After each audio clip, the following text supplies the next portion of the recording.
Hello there, my name's Nick from GameWatcher and you're watching Magicka 2. This is some gameplay footage we captured at a recent press event, showing off a pretty early level in the game. As you can see, we're playing classic 4-player co-op, which is definitely where Magicka 2 feels most comfortable. You can play it solo if you want to, and Paradox has added drop-in multiplayer so that you can team up easily with strangers on the internet. But really, you'll want to be setting fire to your friends if at all possible. A good 70% or so of every Magicka 2 co-op match will be you experimenting with the funniest ways to kill your teammates, and that becomes about 100 times more amusing when it's someone you know on the receiving end. So we're playing with PS4 controllers here, which does take a little getting used to if you're used to the mouse and keyboard setup from the original game, but for me, controllers are probably the most comfortable way to play Magicka 2. There's a nice setup where the face buttons are used for 4 of the game's 8 elements, and tapping a shoulder button switches to the other 4.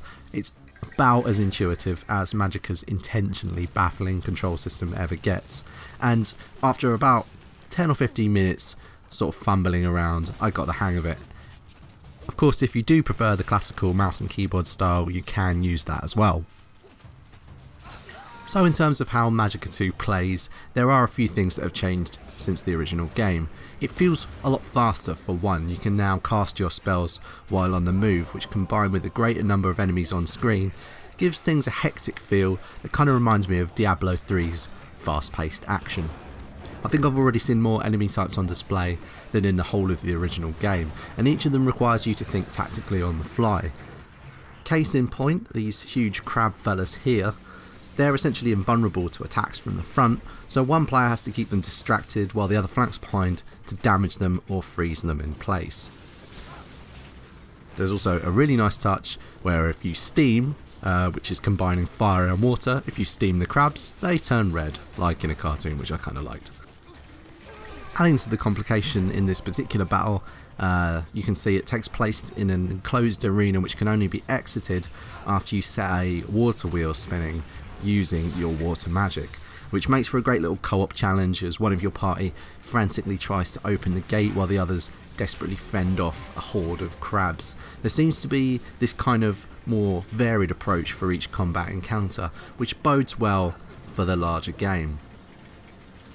There is also a few hidden touches and secrets within each level. I managed to grab a mushroom sword, which I wielded much to the jealousy of my co-op partners. I don't know if it did any mechanical, extra damage, but it was kind of a lot of fun to use, and there's plenty of these little customization options that you can track down in each level. So yes, the story campaign looks like it'll be a lot of fun, but if you do fancy a break from the campaign, you can head over to the new challenge mode for some wave-based magical murder.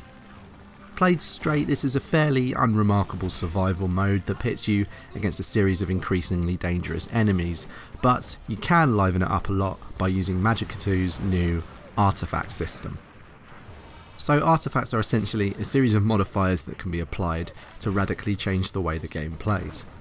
You can, for example, pump up your character speed by 150%, resulting in Benny Hill style madness as you hurtle around the map spewing fireballs. There's loads of different modifiers to try out, and you can mix and match for some really interesting and fun little challenges. In the game I played, we boosted death magic to do double damage, then set it so that enemies exploded and dealt it when they died, which was interesting, if not very conducive to a good score. But there's also some fun options if you'd rather not handicap yourself. An artifact that causes your wizards to grow about 10 robe sizes. The devs promise a lot of other fun stuff too, including an artifact that backs the slapstick violence with a laugh track straight out of an episode of Seinfeld.